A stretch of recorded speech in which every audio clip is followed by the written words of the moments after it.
ఆ మహానాయకుడైనటువంటి కామ్రేడ్ రాయల సుభాష్ చంద్రబోస్ అలియాస్ రవణ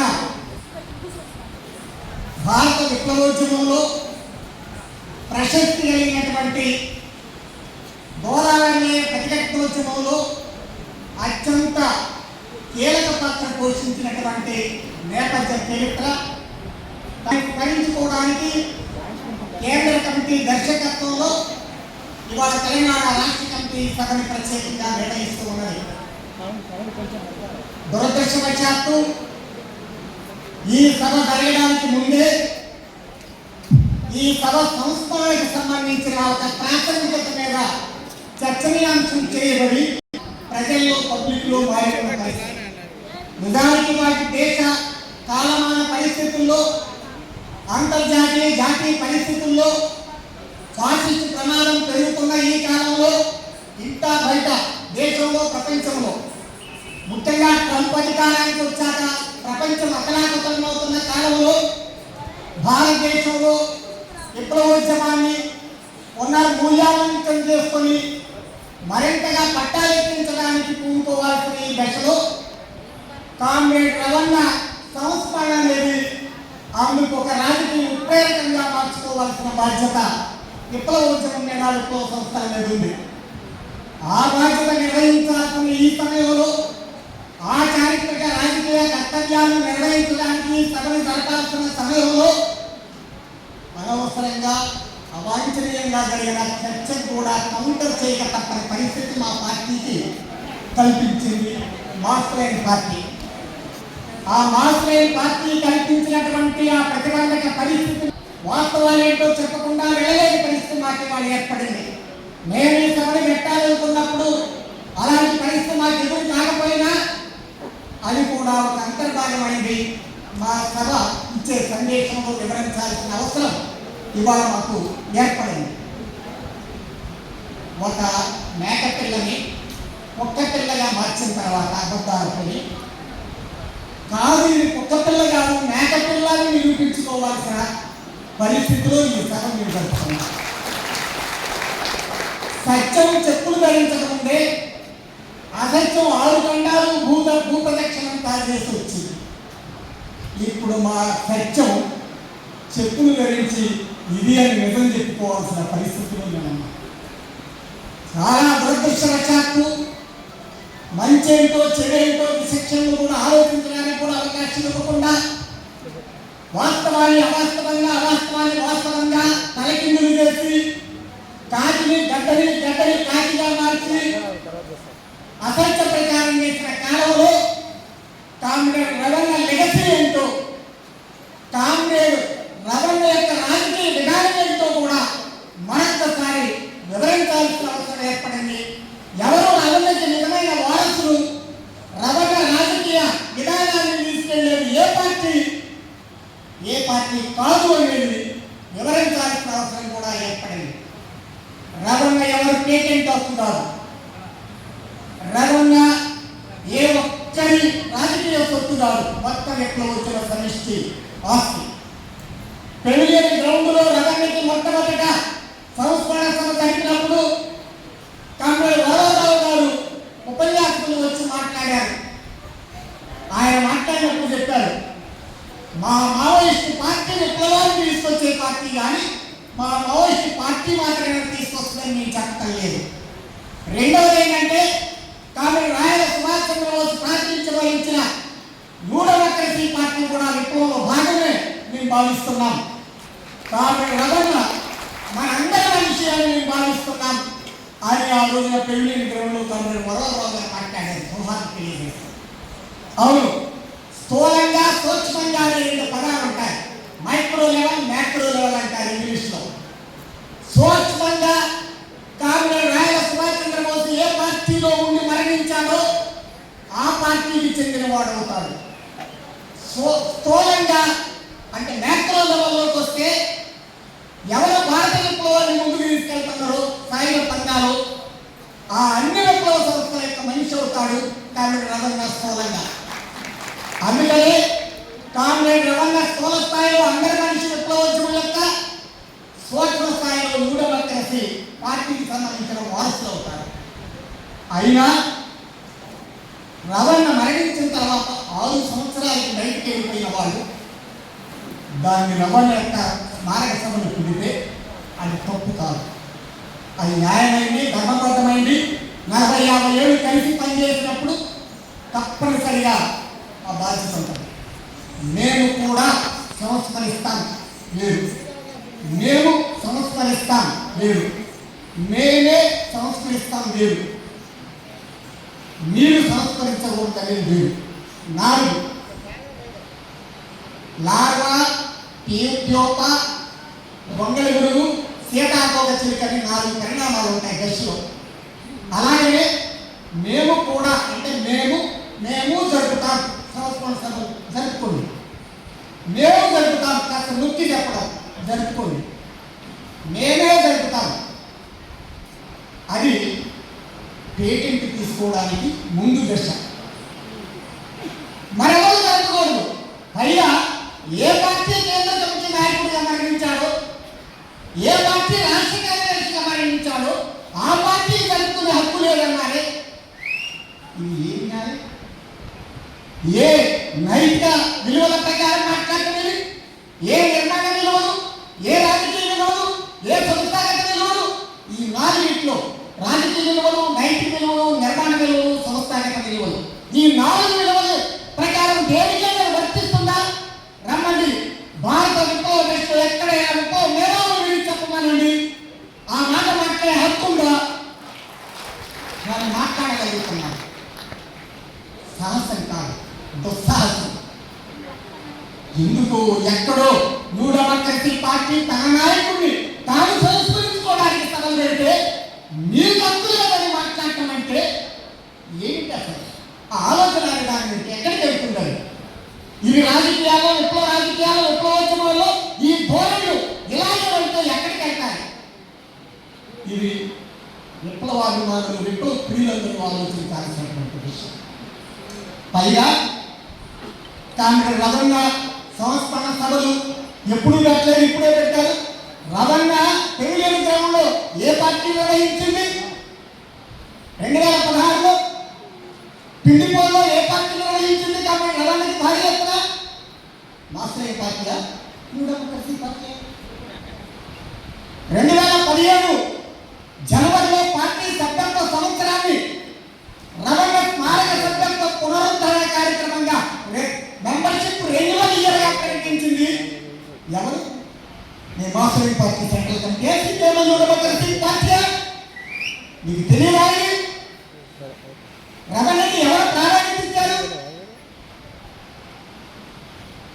మీరు తీరిన తర్వాత మీరు నిర్వహించారు సభలు, మంచిది, సంతోషమే. అయితే సభలు ఎప్పుడు ఒకేలాగా జరగవు. ఈ సంవత్సరం ఇక్కడ ఎలా జరిపామో వచ్చే సంవత్సరం మేము ఇంతే స్థాయిలో జరుపుతామని చెప్పలేము. కానీ త్వరగా మరణించినప్పుడు మొదటి సంవత్సరం భారీగా జరుగుతాయి. ప్రతి సంవత్సరం అలా జరుగుతాయా? నారాయణ స్వామి గారు మరణించిన సంవత్సరం భారీగా జరుగుతాయి. పైగా వాస్తవరావు గారి నిర్ణయం ప్రతి ఆట అలా జరుగుతాయా?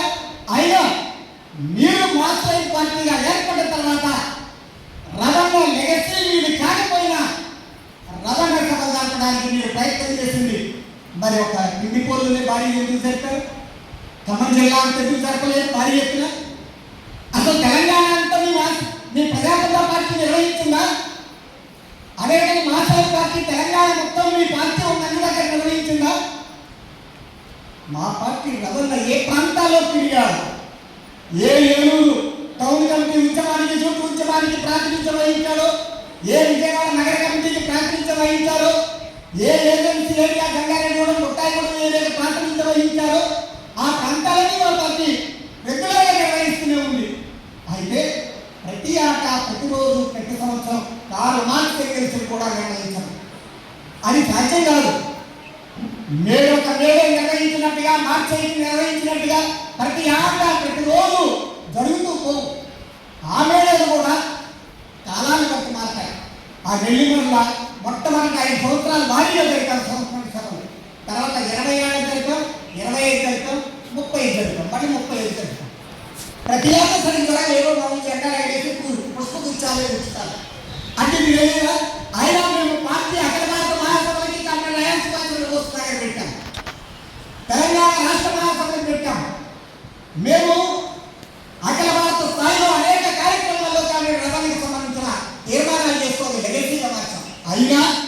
మేము ప్రతి ఆట సరిగ్గా ఇంకా నిర్వహించకపోతే అది మా లోపం, మేము సరి చేసుకోవాలి. కానీ మా పార్టీ సెంట్రల్ కమిటీ కామ్రేడ్ రవణ లెగసీ పట్ల ఏం మాట్లాడుతుందో అంటున్నాను. దాని మీద ప్రామాణికం చేయకుండా నేరల పనులు వచ్చిందో ఇంకోటో లోకల్గా ఉండి ఒక ప్రాంతంలో చేయొచ్చు, ప్రాంతంలో చేయలేకపోతే మీటే చూస్తున్నారు. మరి మీరు కూడా ఒకటి రెండు చోట్లే చేస్తున్నారు. కానీ మీ పార్టీ ప్రతి గ్రామంలో గ్రామంలో ఉంది, ఎక్కడ ఎందుకు చేశారు? మీకు ఎక్కడ రవణ ప్రతిష్ట అవసరమో, మీకు రవణను ఉపయోగించుకోవడం ఏ ప్రాంతంలో ఎక్కువ అవసరమో అక్కడ తప్ప మీరెక్కడ నిర్వహించాలో చెప్పమని నేను సలహా చేస్తున్నా. మీరు సత్యాన్ని వక్రీకరించి సత్యం మీద బురదల్లి అసత్యాన్ని సత్యంగా, సత్యాన్ని అసత్యంగా మార్చడానికి చేసే ఇట్లాంటి ప్రచార పద్ధతులు అనేది మాత్రమే పార్టీకి తగదు. అయినా కంటే రవణ లెగసీ ఏంటి, ఆయన విధానం ఏంటి, ఇవాళ ఆయన విధానాన్ని మీరేం చెప్తున్నారు? రవణ ఎప్పుడైనా ఆయన అంతర్గత పోరాటంలో పందాలో ఎప్పుడైనా భారతదేశం పెట్టుబడిదారు దేశమని స్పష్టంగా చెప్పారా? ఆయన చెప్పలే. కానీ మీరు ఇవాళ మీరు పెట్టుబడిదారు దేశం అంటున్నారు. మీ అనే హక్కు మీ పార్టీ విధానం, దాన్ని ఎవరు ప్రశ్నించడానికి వీల్లేదు. మీ విధానానికి ఇవాళ మీ కాలం తీసుకొచ్చి ఆయన చెప్పుల్లో పెట్టడానికి ప్రయత్నం చేస్తారు. ఆయనకి మీరు ఏమని ఆయన పెట్టుబడిదారు దేశం అన్నారని ఆయన డాక్యుమెంట్లు ఉన్నాయి. ఆయన రాష్ట్రీయ అంతర్గతంగా ఎక్కడ నుంచి పెట్టుబడి. అదేవిధంగా భారతదేశానికి స్వాతంత్రం వచ్చిందని మీరు ఇప్పుడు అంటున్నారు, అది మీ హక్కు. కానీ కాంగ్రెస్ రవణ ఎప్పుడైనా పార్టీ అంతర్గత స్ట్రగుల్లో కూడా పార్టీలో భారతదేశానికి స్వాతంత్రం వచ్చిందని చెప్పారా? మీరు ఆయన చెప్పండి, వాళ్ళు మీరు చెప్తున్నారు. అదేవిధంగా భారతదేశం సోషలిస్ట్ విప్లవం అని మీరు చెప్తున్నారు, మీరు ఇప్పటికీ చెప్పటలే. కానీ అది కావాలంటున్నారు. మాటల్లో సోషలిస్ట్ విప్లవానికి సంబంధించిన మాట చెప్తారు, రాసినప్పుడు ఇంకా ఇండియా న్యూడెమోక్రటిక్ రెవల్యూషన్ అంటారు. అది ఏ వాడము మీరు చెప్పాలండి. కానీ కాంగ్రెస్ రవణ ఇది న్యూడెమోక్రటిక్ మార్గ, న్యూడెమోక్రటిక్ దశ కాదు, సోషలిస్ట్ దశ ఎక్కడ చెప్తారా? అయినా కాంగ్రెస్ రవణ 1980 నుంచి కూడా ఈ అభిప్రాయం ఏం చెప్తున్నారు? ఏది ఇప్పుడు మీ అభిప్రాయాలు వస్తున్నాయి. అది నిజమా? 1980 సెప్టెంబర్ 2వ వారంలో 8 రోజులు మహాసభ జరిగింది. ఆ మహాసభలో కాంగ్రెస్ రవణ ఏ పక్షాన్ని ఉన్నారు? కాంగ్రెస్ చంద్ర పుల్లారెడ్డి గారిని బలపరిచారు. కాంగ్రెస్ బీవీకే గారు మాత్రమే భిన్నాభిప్రాయాలు పెట్టారు. ఆ అభిప్రాయాలు వ్యతిరేకించి పుల్లారెడ్డి గారు పెట్టి నిలబడ్డారు కాంగ్రెస్ రవణ. ఇది నిజంగానా, చరిత్రగానా? 80 నుంచి ఆయన ఉన్నారని చెప్పడం. ఆయన ఒక్క విషయంలో మాత్రమే ఆ మహాసభ వారు విభేదాల నుండి అభిప్రాయాలు పెట్టిన బీవీకే గారి పట్ల మన అప్రోచ్ ఎలా ఉండాలో ఫ్రెండ్లీగా ఒక స్పోర్టివ్ స్పిరిట్తో తీసుకోవాలి తప్ప దేశభావంతో ఉండకూడదనే ఒక విషయంలో ఆయన కాంగ్రెస్ గవర్నర్ గారు వెళ్ళి చంద్రపుల్లారెడ్డి గారిని ఒక టెంట్లో తీసుకెళ్ళి మన ఆయన బలపరుస్తూ చంద్రపుల్లారెడ్డి గారిని రాజకీయంగా బలపరుస్తూ కొంతమంది ప్రతినిధులు మాట్లాడేటప్పుడు మహాసభలో కాస్త దేశభావంతో మాట్లాడుతున్నా అలా మాట్లాడకుండా కంట్రోల్ చేయండి, మీరు చొరవ తీసుకుని పుల్లారెడ్డి గారికి చెప్తారు. ఇది తప్ప ఏ లెగసీని ఆయన అమలు చేశారు చరిత్ర మీరు తెలియదు. ఇవాళ ఎందుకు కాదు పక్కదారి పట్టించుకున్నారు? 1992 మహాసభలో కాంగ్రెస్ బీవీ గారు ఒక్కరే ఒక పత్రం పెట్టారు. ఆ రోజు బీవీకే గారు ఉండేది, తర్వాత ఆయన సవరణ పెట్టారు. అసలు రవణ అందులో లేదే లేదు.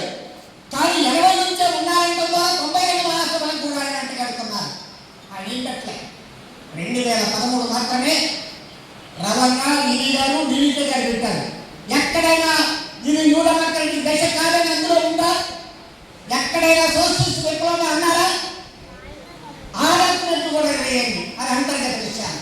అయినా ఇవాళ 80 నుంచి బావాడే ఆయన ఆశయాలు 80 నుంచి కొనసాగుతున్నాయి. దాన్ని కొనసాగితే ఆయన సమైక్యతావారు, పార్టీ ఐక్యత కోసం, నిర్మాణ ఐక్యత కోసం పాటుపడేవారు, ఎప్పుడు చీలికని కోరుకోలేదు. ఇవాళ మేము మిమ్మల్ని చీలికవాదులు అంటే చాలా బాధపడిపోతున్నారు, చాలా కోపం వస్తుంది. అది ధర్మాగ్రహం కాదు, అధర్మాగ్రహం, అన్యాయాగ్రహం. ఎందుకు మిమ్మల్ని ఏమని పిలవాలో చెప్పండి. మీరేమన్నారు? 2022వ సంవత్సరం ఫిబ్రవరి 16-17వ తేదీలో పీసీ సమావేశం పార్టీ రాష్ట్ర కమిటీ జరిగితే మొదటి రోజు మీరు మాట్లాడారు. ఆ రాత్రి కూడా కొన్ని సబ్ కమిటీ సమావేశంలో ఏకగ్రీవ నిర్ణయాలు జరిగాయి. రెండో రోజు మధ్యాహ్నం దాకా జరిగాయి. లంచ్ అవర్ తర్వాత ఆకస్మికంగా డీజీపీ గారు మేము ఈ పార్టీలో కూడా విడిపోవాలని నిర్ణయించుకున్నామని చెప్పారు. ఇది ఎక్కడ పద్ధతో ఎక్కడ విధానమో తెలియదు. ఎవరైనా విప్లవోద్యమం సమైక్యంగా ఉండి ఉద్యమం ముందుకు తీసుకెళ్లాల్సిన సమయంలో అంతర్గత విభేదాలకి అంతర్గతంగా నిర్మాణాల్లో పరిష్కారం చేసుకునే అవకాశం ఉండగా, పైగా త్వరలో మహాసభ షెడ్యూల్ విడుదలవుతున్న సమయంలో తమ అభిప్రాయాలు ఏమంటే ఆ మహాసభలో మాట్లాడుకోవడానికి ప్రజాస్వామ్యబద్ధంగా పుష్కలంగా అవకాశాలు ఉన్న సమయంలో ఆకస్మికంగా 1.5 రోజులు అయిన తర్వాత లంచ్ అయిన తర్వాత ఇలా మాట్లాడారు. మేము చీలిపోతున్నాము, మేము చేర్చలేదు, మేము ఇందులో ఉండి గొడవ పడకుండా మా అంతలో మేము వేరే పార్టీ పెట్టుకోదలుచుకున్నాం. చీలిపోవడాన్ని చీలికవాదం అంటారు, చీల్చిపోతే విచ్ఛిన్నకరవాదం అంటారు. మిమ్మల్ని విచ్ఛిన్నకరవాదులను మేము రాసామా కరపత్రాల్లో సభల్లో? ఎక్కడ మనకు తెలుసో తెలియతో గ్రామ స్థాయి కార్యకర్తలు మాట్లాడలే. మా పార్టీ తెలంగాణ రాష్ట్ర కమిటీ కానీ కేంద్ర కమిటీ ఎక్కడైనా మిమ్మల్ని విచ్ఛిన్నకులు అంటున్నామా, చీలికవాదులు అంటున్నామా? చీలితే చీలికవాదం అంటారు, చీల్చితే విచ్ఛిన్నకరవాదం అంటారు. ఈ మాత్రమే లేదా? చీలిక న్యాయబద్ధమైంది, చారిత్రకంగా అవసరమైందంటే ధైర్యంగా మీరు చీలికవాదులంటే మా చీలికవాదం విప్లవకరవాదం అని మీరు బలపరుచుకొని సమర్థించుకొని మాట్లాడండి. 1963లో సిపిఐ పార్టీలో నుంచి తెనాలిలో 32 మంది నేషనల్ కమిటీ సభ్యులు సమావేశమై ఇది పార్టీ చీలిక అనివార్యమైన అవసరం సిపిఐ నుంచి సిపిఎం అని చెప్పింది చారిత్రకంగా. వాళ్ళు మీరు చీలికవాదులు చీలిపోయారని సిపిఐ గాంధీ పార్టీ వాదిస్తే చీలిక విప్లవకరమైనదని మేము భావిస్తున్నామని బలపరుచుకున్నారు. మీరు ఎందుకు బలపరుచుకోలేకపోతున్నారు? ఆ సమర్థించుకున్న ధైర్యం మీకెందుకు లేదు? చీలిక రావడంలో ఎందుకు మీరు భయపడాలి? మేము మిమ్మల్ని వాళ్ళ విప్లవాదులు అనలేదు, మిమ్మల్ని వాళ్ళ యూనిస్టులు అనలేదు, మిమ్మల్ని కనీసం విచ్ఛిన్నకులు కూడా అనలే. చీలికవాదులంటే ఒక రాజకీయ పదాన్ని, రాజకీయ భాషా కోశంలో ఒక పదాన్ని వాడితే మీరు భుజాలు ఎందుకు అడుగుకోవాలో అర్థం కాని విషయం. అదేవిధంగా ప్రతిఘటన పోరాటంలో కాంగ్రెస్ రవణ లెగసీ విధానం ఏంటి, వైఖరి. కాంగ్రెస్ రవణ ప్రతిఘటన పోరాటాలు అనేది రాకముందే నక్సల్బరీ ప్రారంభమైంది. ఖమ్మంలో ఖమ్మం కళాశాలలో చదువుకున్న రోజుల్లో కాంగ్రెస్ రవణ 2 ధృవాల మధ్య ఎత్తు తను ఎంచుకోవాలో ఆలోచనలో పడ్డాడు. ఒకటి భక్తుల వెంకటేశ్వరరావు, రెండవది మానుకోటికి చెందిన బెడగ చెన్నయ్య చారుతున్నారు పంద. కాంగ్రెస్ భక్తుల వెంకటేశ్వరరావు చంద్రపుల్లారెడ్డి తరిమిలాగేట్ల పంద. ఎత్తు ఎంచుకోవాలో తెలియని ఒక పరిస్థితిలో చివరికి బెడగ చెన్నయ్య ప్రభావంతో చారుతున్నారు పందాలోకి వెళ్ళారు. 1959లో కాంగ్రెస్ రాయల్ సుభాష్ చంద్రబోస్. అది ఆనాటిజం. భక్తుల వెంకటేశ్వరరావు చంద్రపుల్లారెడ్డి లైన్లో ఉన్నారు. భక్తుల వెంకటేశ్వరరావు అమరత్వం తర్వాత గొంతుగూడెంలో జరిగిన ఘటన తనని ఆలోచింపజేసింది. చారుమజుందారు దళం యాక్షన్ చేసిన ఫలితంగా ఆ తర్వాత కాలంలో అక్కడ జరిగిన కల్లోల పరిస్థితులు, నిర్బంధ పరిస్థితుల వల్ల కాంగ్రెస్ భక్తుల వెంకటేశ్వరరావు కోల్పోవడానికి పరోక్షంగా దారి తీసింది. అది ఆయన ఆలోచింపజేసి ఆయన తిరిగి ఏ బంధాలు వెళ్ళాలో ఆలోచిస్తున్న సమయం. ఇకపోతే పశ్చిమ బెంగాల్లో 1969 ఏప్రిల్ 22వ సిపిఎంఎల్ పార్టీ ఏర్పడింది.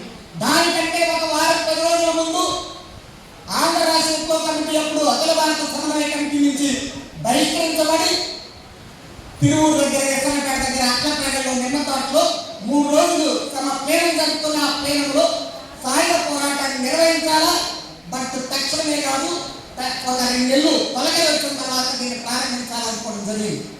కాలక్రమం ఏమైనా సాయుధ పోరాటం చేయాలనే అభిప్రాయంతో చంద్రపుల్లారెడ్డి నాయకత్వంలో దళాలు అడిలోకి వెళ్ళినప్పటికీ సాయుధ పోరాటం చేయగలిగిన భౌతిక పరిస్థితి లేదన్నప్పుడు ప్రతిఘటన పోరాటం అనే పరిస్థితి, ప్రతిఘటన పోరాటం తక్షణమైందనే ఆలోచన వచ్చింది.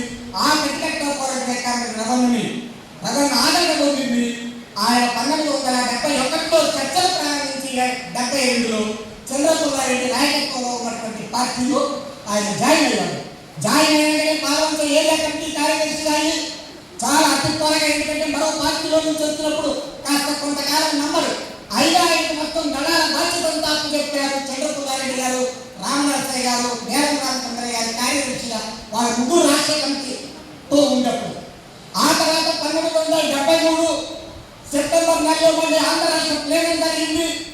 నాగిరెడ్డి గారు, డీజీజీ గారితో తగినప్పులు చేసుకున్న తర్వాత ఆనాడు మళ్ళీ మాలా నారాయణ స్వామి గారు, యానాల మల్లారెడ్డి గారిని కూడా అదనంగా ఇద్దరిని రాష్ట్ర కమిటీలో తీసుకున్నాడు. ఆనాడు రామనరసయ్య గారు రాష్ట్ర కార్యదర్శిగా కొనసాగారు. అట్లా 5గురితో ఉన్న రాష్ట్ర కమిటీ కానీ రమణికి చాలా ప్రాధాన్యత ఇచ్చింది. ఆయన తర్వాత కాలంలో చివరికి పోలవరం అడవి ప్రాంతానికి కూడా విస్తరించి అటు నరసాపుడు, భీమవరం వరకు పశ్చిమ గోదావరి జిల్లా ఆర్గనైజేషన్ బాధ్యత కూడా చూశారు. ఖమ్మం జిల్లా కమిటీ అంటప్పుడు ఇల్లందు ప్రాంతం వరంగల్ కమిటీలో ఉంటే ఖమ్మం మరియు పోలవరం మరియు పశ్చిమ గోదావరి గారికి ఖమ్మం మైనార్ కమిటీ జిల్లా కార్యదర్శి చేశారు.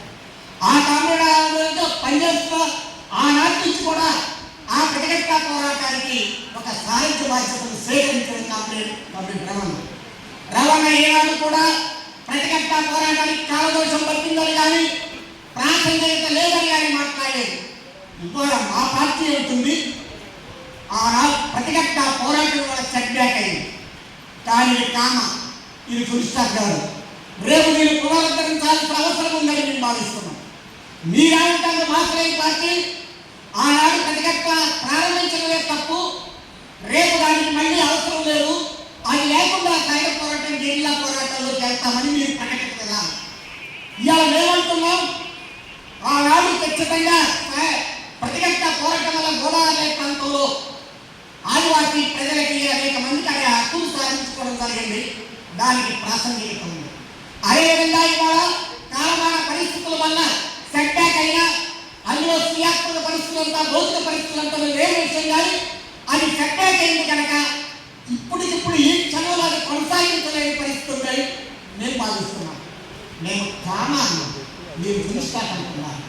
మేము నిన్నటి చరిత్ర అవసరమైన చరిత్ర అంటున్నాం.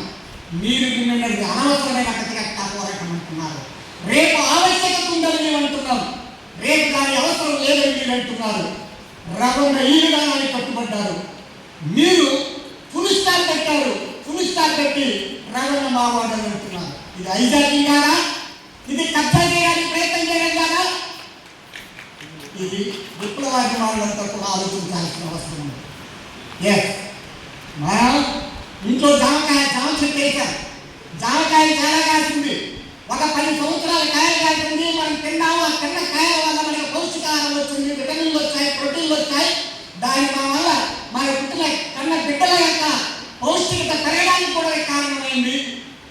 కనుక ఆ చెట్టు నిన్న కాయలు ఇచ్చిన చెట్టు న్యాయమైందని మనం అనుకున్నాం. అదేవిధంగా రేపు మళ్ళీ చెట్టు కాయలు ఇవ్వలేని స్థితి ఇప్పుడు ఏర్పడింది కనుక ఈ చెట్టు తొలగించి ఇక్కడ మరో చెట్టు నాటి ఇదే నేల మీద మళ్ళీ కాయలు కాయించాలంతకంటే ఎక్కువ అని మేము అంటున్నాం. మీరేమంటున్నారు?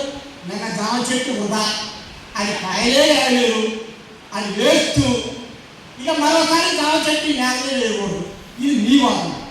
రవణ ఏమాట్లాడారు? రవణ మాట్లాడింది ఏంటి?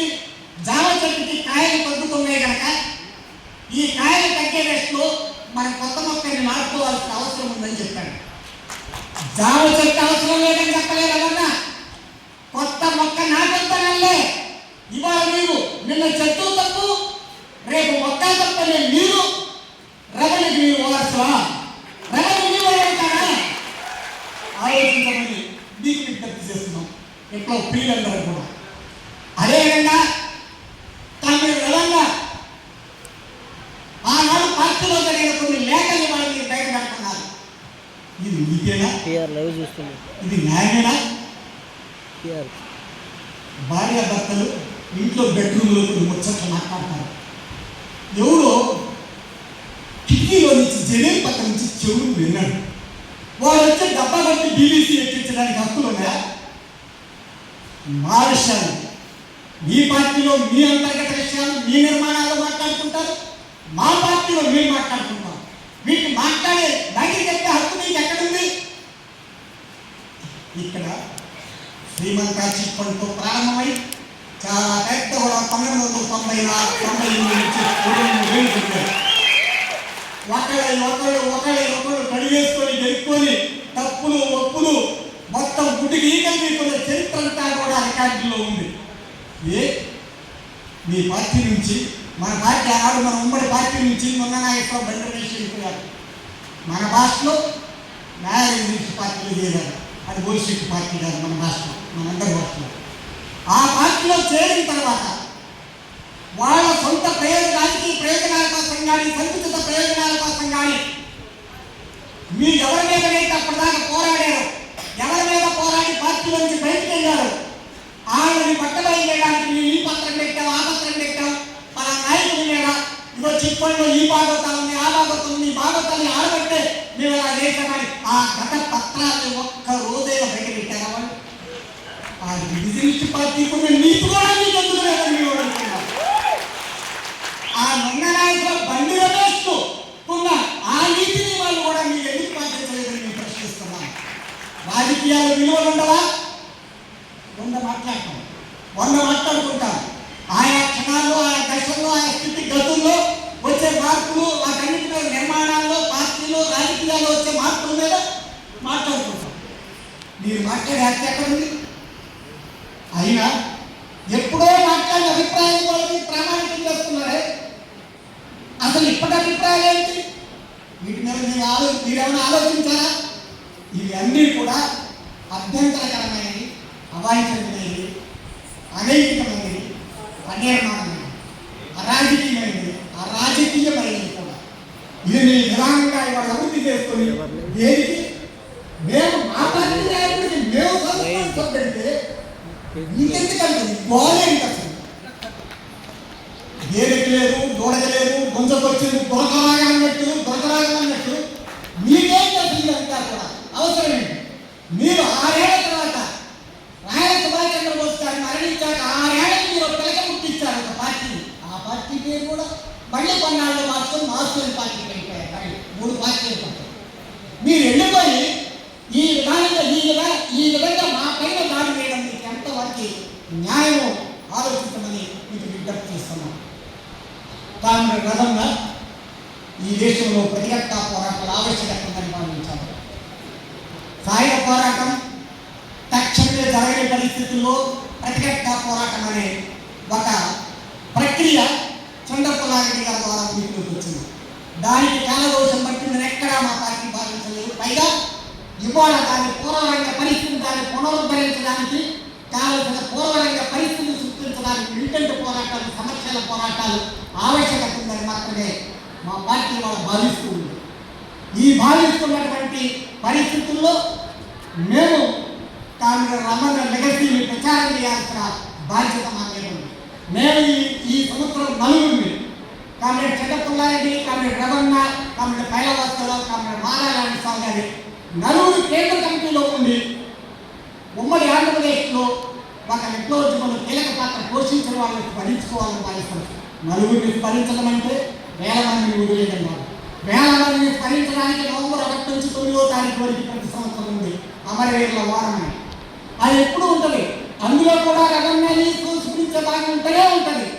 కానీ కేంద్ర కమిటీ సభ్యులుగా ఒక లెగసీకి ప్రతినిధులుగా ఉన్నారు కనుక ఒక కొత్త ఒక కొత్త బ్రేకర్స్గా ఉన్నారు కనుక వాళ్ళని స్మరించుకోవడం ద్వారా మనం విప్లవోద్యమంలో ఒక నూతనోత్సాహాన్ని తీసుకురావాలని చెప్పి భావించాం. కానీ మీరు దాన్ని డిస్ప్లేట్ చేయాలి.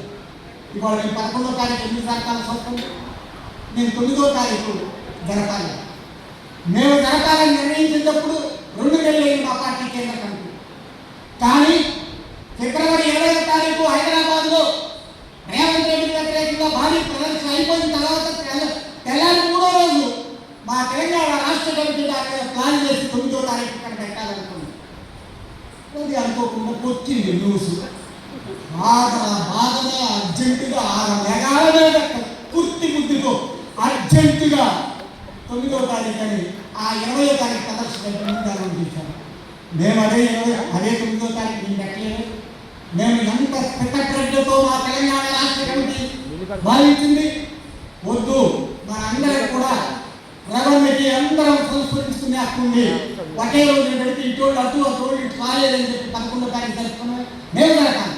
మీ ఎజెండాలో ఈ సంవత్సరం ఎంత పెద్ద ఎత్తున జరగాలని ఉందో లేదో మాకు తెలియదు. కానీ మీరైతే జరిపారు మా పార్టీ కేంద్ర కమిటీ ప్రకటించిన తర్వాత. అయినా రవాణాకి మీరు వారసులు అంటున్నారు కదా, మేము మరికొన్ని విషయాలు చెప్తాం.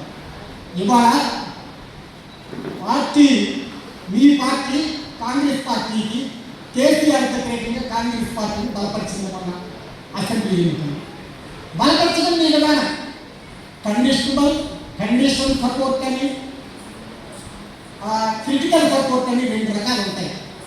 అంటే షరతులతో కూడిన మద్దతు, విమర్శనాత్మక మద్దతు. షరతులతో కూడిన మద్దతు అంటే మీరు రేపు ఇవన్నీ చేస్తాను, ఇవి 1, 2, 3, 4 ఇవన్నీ చేస్తానంటే మీకు మద్దతు ఇస్తామంటే కండిషనల్ సపోర్ట్ అంటారు కాంగ్రెస్కి. క్రిటికల్ సపోర్ట్ అంటే కండిషన్ పెట్టరు, కానీ మేము రేపు వచ్చే ప్రభుత్వం మీద కూడా పోరాడతాము ప్రజలారా, కానీ ఇప్పుడు కేసీఆర్ ఓడించడానికి వాళ్ళకి మద్దతు ఇద్దాం, కానీ వాళ్ళని మద్దతు ఇస్తామంటే మీకు విమర్శించమని కాదు అని ప్రజలకు చెప్పి చేసేదాన్ని క్రిటికల్ సపోర్ట్, విమర్శనాత్మక మద్దతు అంటారు. మీరు రెండే ఎంచుకున్నారా కమ్యూనిస్ట్ లైన్ ప్రకారం? మీరు ఆ నాయకులే ఏకంగా మీ మాత్రమే పార్టీకి తీసుకొచ్చి బ్రహ్మాండంగా అభినందనలు పెట్టారు.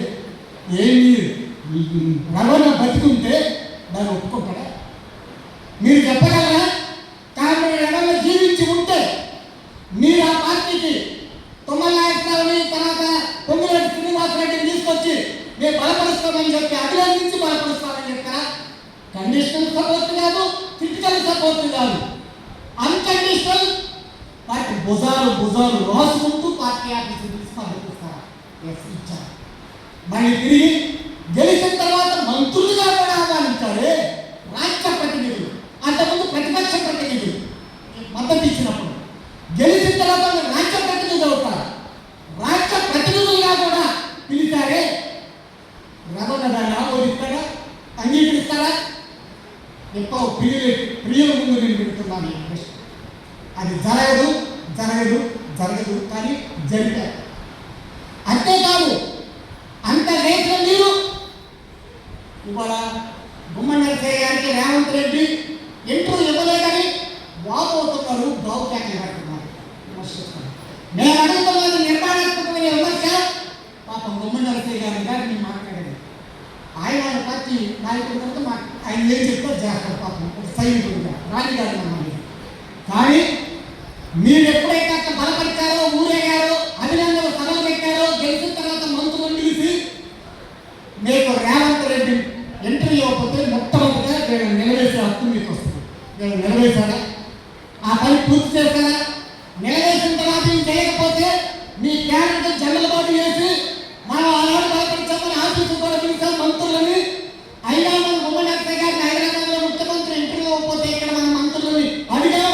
అయినా వీళ్ళు కూడా సత్యంగా అన్నారు, అగౌరవపరిచారు.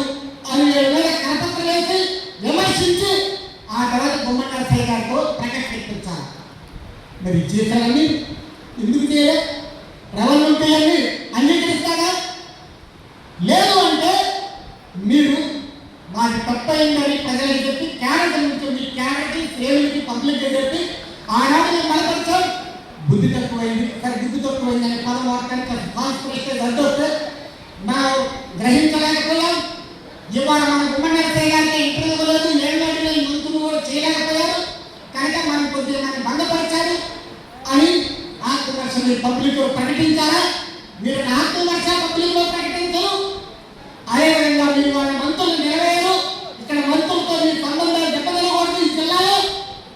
అక్కడ మాత్రం రేవంత్ రెడ్డి వరకు విమర్శ చేసి గుమ్మడి నరసయ్య గారితో ప్రకటించి సోషల్ మీడియాలో ప్రచారం చేసి ఈ రాష్ట్రంలో దేశంలో ఉన్న ఎక్కువ రెడ్డిని నమ్మిస్తారా? ఇదే అన్ని లెగసి, ఇదే రకమైన లెగసి ఆలోచించుకున్నాను. కానీ రాయ చంద్రశేఖర్ మరణించారు.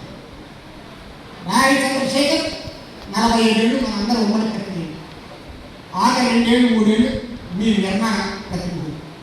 స్థూల స్థాయిలో అందరి వాడు, సూక్ష్మ స్థాయిలో మీ నిర్మాణానికి చెందిన కేంద్ర కమిటీ సభ్యుడు కనుక మీ వాడు. ఖచ్చితంగా మీకు అదనపు హక్కులు ఉంటాయి. నేనేం మాట్లాడలేదు. మా రవాణాన్ని మీరు చర్చ చేసినట్టుగా చంద్రశేఖర్ మావాడు అంటారు. స్థూల స్థాయిలో అందరి మనిషి అంటున్నాం కానీ సూక్ష్మ స్థాయిలో మీ వాడని మేము అంటాం. మేము ఆ నిర్మాణ నియమాన్ని, నైతిక నియమాన్ని, రాజకీయ ప్రమాణాలు, సంస్థాగత ప్రమాణాలు ఖచ్చితంగా పాటించి మాట్లాడుతున్నాం. కానీ అంచుకే లేదు సంస్మరణ సభ సభకి మా పార్టీ అంటరాని పార్టీయా? కానీ రాయల చంద్రశేఖర్ అఖిల భారత స్థాయిలో రైతు ఉద్యమంలో న్యూడెమోక్రసీ పార్టీ కింద పనిచేసి అదేవిధంగా దేశవ్యాప్తంగా రైతాంగ ఉద్యమంలో పర్యటన చేయడానికి వెళ్ళినటువంటి మా పార్టీ కాంగ్రెస్ ఆనాడు ఉన్నాడు. అదేవిధంగా ఢిల్లీ ఒత్తిడి సభలో కూడా ఉన్నప్పుడు కూడా సహజం అంటే పార్టీ ఎలా ఉన్న సహజం చేశాం. అయినా మీరు చీరిన తర్వాత మీవాడే కావచ్చు కానీ సంస్కరణ సభకు మమ్మల్ని పిలవరా? మీరు సిపిఐని పిలుస్తారు. సిపిఐ ఎంత గొప్ప పార్టీగా మీరు భావించారు. మేము అది వామపక్ష పార్టీగా భావిస్తాం. ఖచ్చితంగా ఫాసిజానికి వ్యతిరేకంగా అది సోషల్ డెమోక్రటిక్ పార్టీగా మేము గుర్తిస్తాం. మేము అది కాదంటున్నాం. కానీ మీరు ప్రభుత్వానికి చెందిన మంత్రులు కూడా రవణికి దీపం వెలిగించి నివాళులర్పించడానికి పిలిపిస్తారా? మంత్రులని రవణికి జ్యోతి ప్రజ్వలనం కోసం పిలిపిస్తారు. కూర్చో పార్టీల వాళ్ళు ఎన్కౌంటర్లు చేసే రాజ్యాలను బలపరిచే ప్రభుత్వాలకు చెందిన మంత్రులని ప్రతిపక్ష పోరాట రథసారథికి నివాళులర్పించడానికి పిలుస్తారా? మేము 40 ఏళ్ళు ఒకే పార్టీగా, ఒకే మంచం, ఒకే కంచం, ఒకే ఉద్యమం, ఒకే ఉపకుండాలో కలిసి పనిచేసిన డాక్టర్ రాయల చంద్రశేఖర్ సంతాన సమితి మా పార్టీ అన్నదాల పార్టీ అంటరాని పార్టీగా వారిని కోరుకున్నాను అనుకుంటున్నాను. అలాగే పిండిపోల్లో కానీ రవణ స్తూపం మీద చాలా స్పష్టంగా సిపిఎం న్యూడెమోక్రసీ నాయకుడిని రాసి స్తూపాన్ని ఆవిష్కరించారు. మీరు పార్టీ వారైతే స్తూపం మీద పేరు చేస్తారు. పార్టీ పేరు ప్రపంచంలో దేశంలో ఎక్కడైనా స్తూపాల మీద పేరు దొరికేసిన వాళ్ళు ఉన్నారా? ఈ నాటికి తెలంగాణ సాయుధ పోరాట అమరవీరులు రోడ్ల పక్కన ఉంటాయి. ఎక్కడైనా వాటిని రోడ్లు ఎడలుతో ఒకవేళ తొలగించాల్సి వచ్చిన ఆ గ్రామాల్లో ఉన్న పార్టీ ఒక్కరిద్దరు మిగిలిపోయిన కార్యకర్తలు చెప్పి ఇక్కడ బైపాస్ రోడ్డు వేస్తున్నాం, ఇక్కడ అడ్డు వస్తుంది, మరి కాస్త దాన్ని ఇటు పక్కకి జరుపుకోండి అని చెప్తున్నారు. మా ఎర్రగడ్డ గ్రామంలో ఇక్కడే మామిడాల శివయ్య, చంద్రయ్య ఊళ్ళో కొట్టు రాయడానికి చిన్న అడ్డు వస్తే గ్రామ పెద్దలు ఇంట్లో కూర్చొని పార్టీలకు చెందిన గ్రామ పెద్దలు ఆ గ్రామంలో పార్టీ శాఖ చెల్లెలున్న పిలిచి దీన్ని కొద్దిగా పక్కకి జరుపుకుంటానన్నారు. ఆ నియమంలో మీకు లేదా? ఆచారంలో మీకు లేదా? బూర్జువా పార్టీని ప్రదర్శించే నీతి నియమాలు కూడా పాటించకుండా రవీంద్ర సింగ్ కేంద్ర కమిటీ నాయకుడిగా మరణిస్తే, రాష్ట్ర కార్యదర్శిగా మరణిస్తే మీరు పిండిపోలో స్తూపం లేదా అప్పుడుకున్న న్యూడెమోక్రసీ నాయకుడు స్తూపం లేదని మీరు చెప్పేస్తారా? ఏమిటి మీది? ఏ న్యాయం మీది? రవణ దగ్గర మీరు ఏమి నేర్చుకున్నారు? మేము అడుగుతున్నాం. మా పార్టీ నాయకుడు కేంద్ర కమిటీ సభ్యుడు కాబట్టి వేలుపల్లి వెంకటరామయ్య గారి మీద మా 4 సభ్యుల మీద కేంద్ర కమిటీ సభ్యుల మీద మీరు దాడి చేశారు. ఈ మధ్య రవణ సంస్కరణ సభ నేపథ్యం కాంగ్రెస్ సాధికారి వెంకటరావు గారి కాంగ్రెస్ రోజు మీద ప్రత్యక్షంగా దుర్భాషతో కొంత దాడి చేశారు. కాంగ్రెస్ వేలుపల్లి వెంకటరామయ్య గారిని ప్రసాదమైన నన్ను అనుచితంగా అమర్యాద పద్ధతులు, అవాంఛనీయ పద్ధతులు, అనైతిక పద్ధతులు, అనిర్మాణ విధానాలు, లాయర్ వివాదాస్పద చర్చలు. ఉదాహరణకి కాంగ్రెస్ సాధికారి వెంకటేశ్వరరావు విషయానికి వస్తే సాధికారి వెంకటేశ్వరరావు ఏ పార్టీలో ఉంటే ఆ పార్టీ మాట మాట్లాడతాం తప్ప ఏ పార్టీలో మాట్లాడతాం.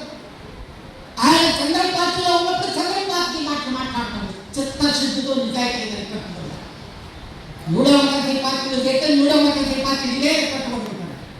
మీరు భారతీయ పార్టీ డాక్యుమెంట్లో చాలా స్పష్టంగా న్యూడెమోక్రసీ కేంద్ర కమిటీ విధవాదమని రవణ రివిజనిజమని ఆనాడు చంద్ర పార్టీ చెప్పింది. దాని మీద కాంగ్రెస్ సంతకం కూడా చేశారు. దానికి ఆయన కట్టుబడ్డాడు. ఆ కాలంతా కట్టుబడ్డాడు నిజాయితీగా దాన్ని అన్ని దానికోసం. దాని వాళ్ళని మాట్లాడేస్తున్నారు. కానీ ఈ రోజున కాంగ్రెస్ సాధన వెంకటేశ్వర న్యూడెమోక్రసీ పార్టీని చేరిన తర్వాత దీనికి కట్టుబడి ఉండే కట్టుబట్టలో ఉన్న అదే సైనికులు ఉంటారు. కానీ ఆనాడే మాట్లాడే దాన్ని చెప్పి పనికి వాళ్ళని చర్చలు మీరు లాగిస్తున్నారు.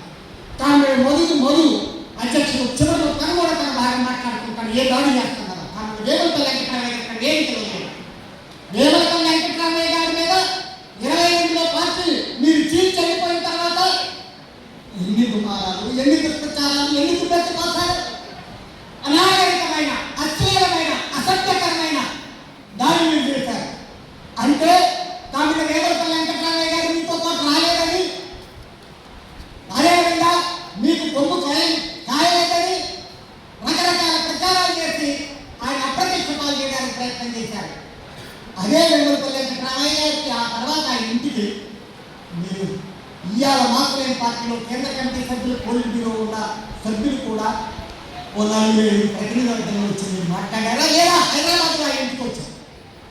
వెంబడిపల్లి వెంకటరామయ్య గారు జరిగిందని జరిగింది.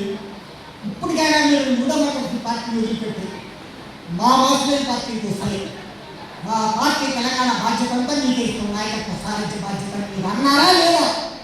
ఆయన తిరస్కరించారా లేదా? అంటే మీతో రాకపోతే ఆయన పనికి వారి కరివేపాటు లాగా తీసేస్తారా? ఆయన చరిత్ర ఏంటి?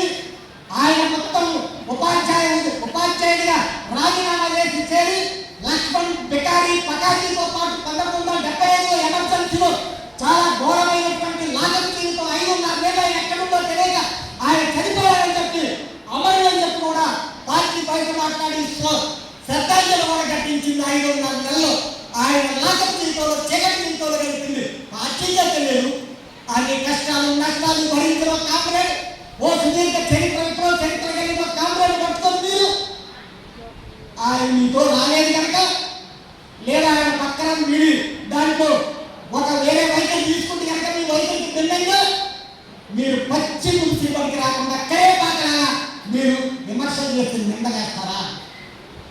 అదే వెంబడిపల్లి వెంకటరామయ్య గారు మీరు వస్తే మీకు అవసరానికి బాధ్యత ఇస్తామని మాట్లాడతారు. ఇది అవసరవాదమా, అవకాశవాదమా?